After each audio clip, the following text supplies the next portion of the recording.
Hello, Godfrey First, and welcome to this week's De-JOE-tional.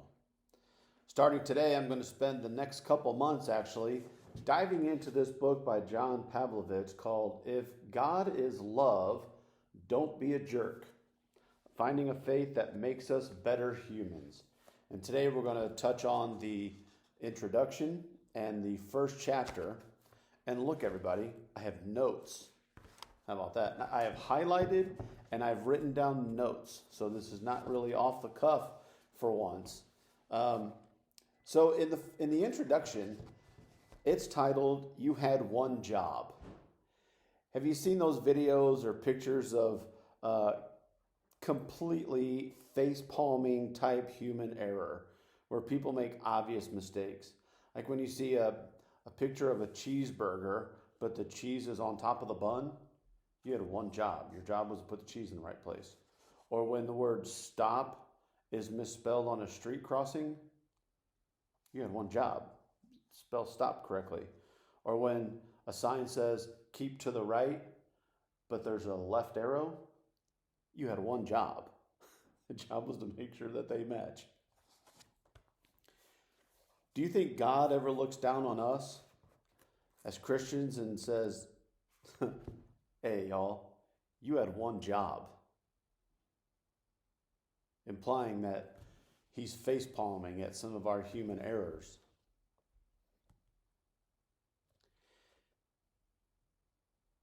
The greatest commandment is to love the Lord your God with all your heart, with all your soul, with all your mind. And the second of these is love your neighbor as yourself. We've all heard that. But do we do it? Do we love our neighbors as ourselves?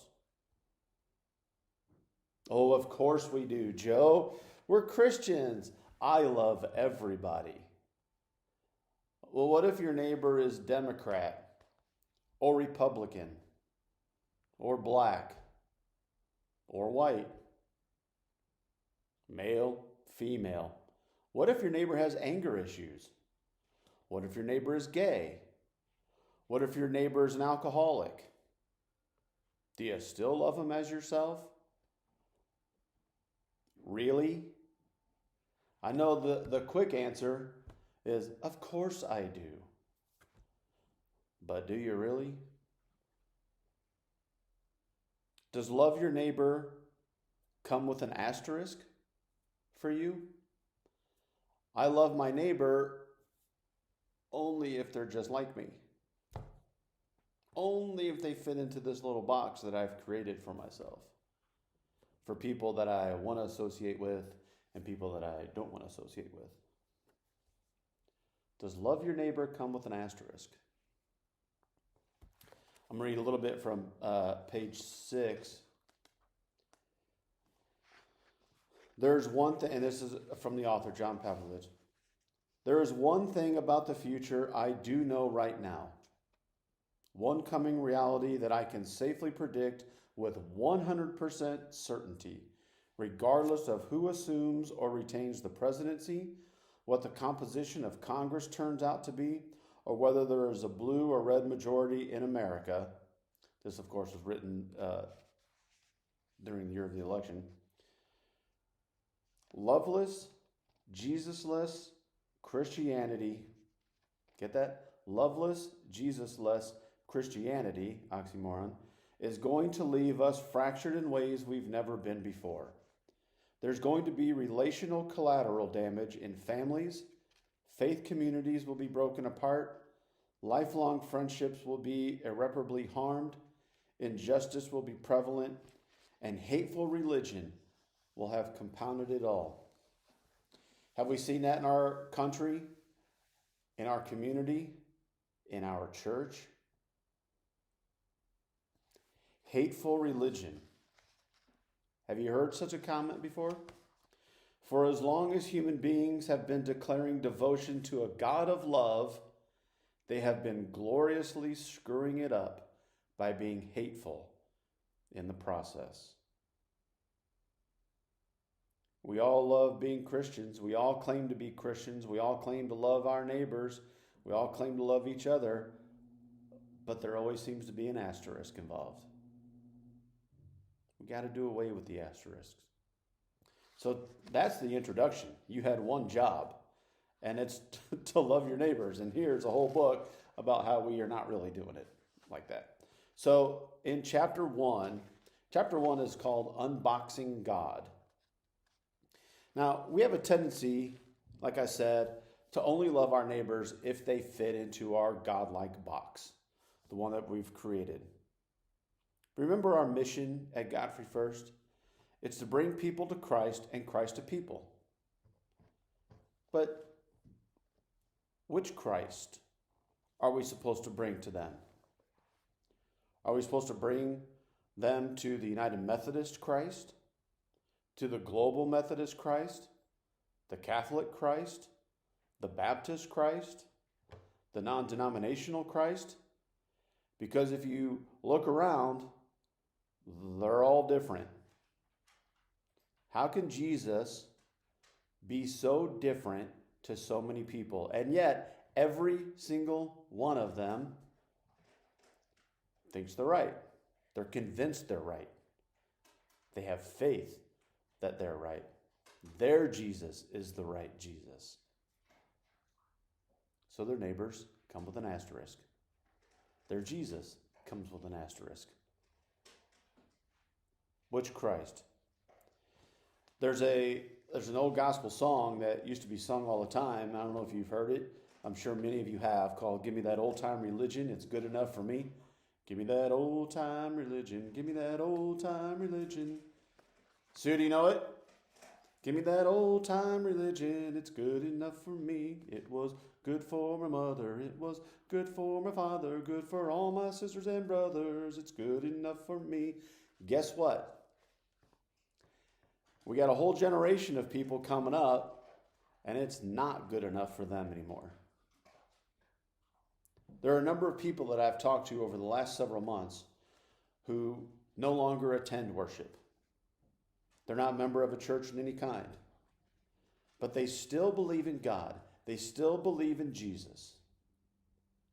What they don't believe in is religion, and they don't believe in Christians. They don't believe in the people because they've seen people display their asterisk. They don't fit in their box. So the God box that I was raised in may not be big enough for what I believe in now. The God box that you were raised in may not be the right kind of box, may not be the right size, may not be the right color, whatever box that we expect other people to fit in. I made the analogy last week that we have this God box, and yet we're dealing with a lot of people in our world today that are round pegs. And we expect them to fit into our square God box, and they just don't. So who has to change? Who has the greater capacity to change? People or God? Ooh, good question. Something you're going to have to answer for yourself.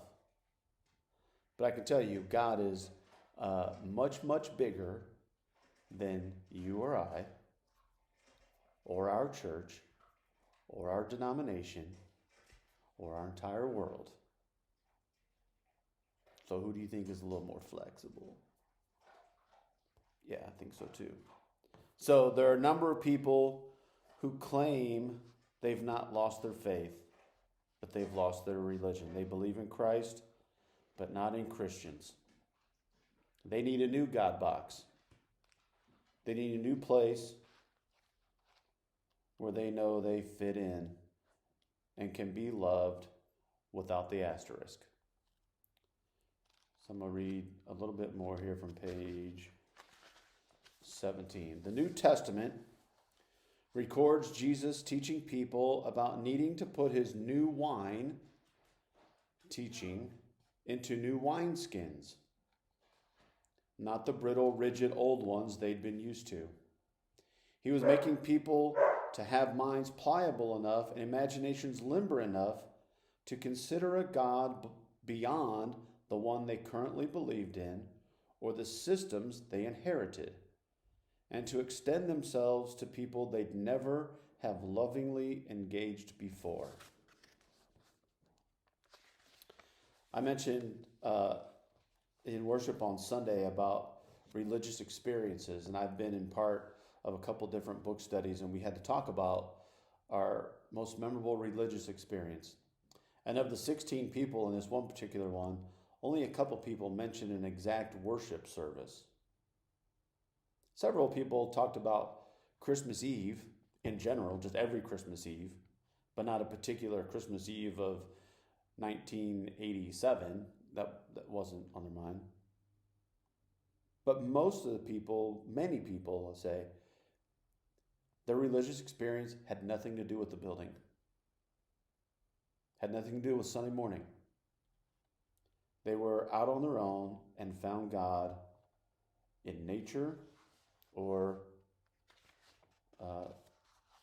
somewhere else. So when we experience, this is from page 21, when we experience moments that we identify as spiritual or miraculous or transcendent, they're seldom attached to organized religion or a single building, and rarely confined to a church service or Bible study. I shared mine. My favorite religious experience ever was on Easter sunrise. We were in Florida on vacation. We didn't go to worship. I got up at sunrise on the beach. I walked out to the beach by myself, and I sat on the beach and watched the sunrise, listened to gospel music in my headphones, and wept. I'd never felt so close to God before. Had nothing to do with a building, had nothing to do with a church service. There is no doorway we need to walk through or threshold we need to cross to encounter the breathtaking stuff of butterflies and goosebumps. Despite our religious worldview or our practiced theology, we can all recognize a kind of sacredness in the disparate experiences of this life. Standing in a crowd singing along to a band we love, or hiking alone through a sunlit mountain pass, or tasting food so delicious that it generates an involuntary sound of gastronomic adoration from somewhere deep within us. Have you had some food like that? Yeah, I have too. We know firsthand through art and music and love and nature and relationships that there is a thing beyond the thing. That this life isn't only what we can see and feel and taste. The less dependent we are on a building for 1 hour on Sunday to replicate the transcendent encounter we have as we live through this life, the more we are able to understand the world as sacred. To embrace the truth that the place where we stand is always holy ground. About a year ago, I was having a conversation with Don Basil, and it was about something that needed to be done at church, some trustee kind of thing. I don't even remember what it was. And if I asked Don, he probably wouldn't remember what it was either. But I do remember this. He said, Joe, I noticed this needed to be done, and I want to do it, but I don't want to step on any toes. And my response to him was, Don, I think it's time to step on some toes. And I think that is going to have to be our mission as we move forward into being the Christ-like people that God wants us to be. We cannot be stuck in our God box that we were born and raised in and we're unwilling to change. Who gets their toes stepped on? People that are standing still. Who doesn't? The ones that are constantly moving. So let's try to not step on too many toes. Let's keep them all moving. Let's move into the time where we can do away with the asterisks. Let's love our neighbors as ourselves, as God has called us to do. What does that look like? Not really sure. You got to answer that for yourself. But I know that if we focus on 1 hour on Sunday morning, not going to happen. So we need to be open-minded to all kinds of things. So I look forward to the next several weeks of going through some things with this book. Again, if God is love, don't be a jerk. That's the introduction in first chapter. Blessings, Godfrey first.